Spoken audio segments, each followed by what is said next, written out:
All right, let's move on to the second thing here.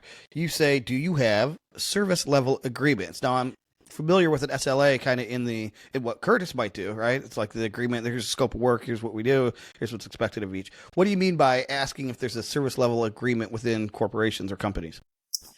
So the SLA, again, I agree with you that most of the time you get that when you go to a customer success department. How long are they expected to before they have to respond to an email or a phone call from a client?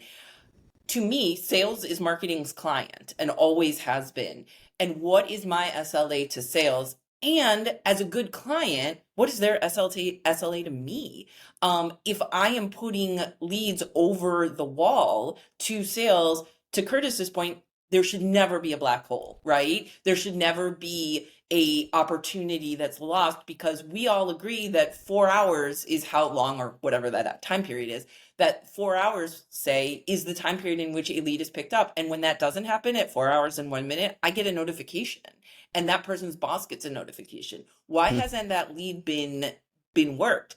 In the same way, if they're coming back to me with questions and or leads that are hand raisers or learners that are not good, what is my SLA to them to understand what didn't work and how can I adjust that for next time? So it's that shared responsibility and making sure that there are established rules and metrics and notifications if those SLAs are not being met. And how do we, and again, and Curtis, you've talked about this, I heard on one of the it's not a situation where you meet with someone and you want to browbeat them, right? But you do Hmm. want to have agreements, because if you guys don't have agreements and you're not meeting them, then the work isn't getting done. So it's, how do you figure out what's going wrong so that you can make it right? Do you have to make the times longer? Do the times need to be shorter?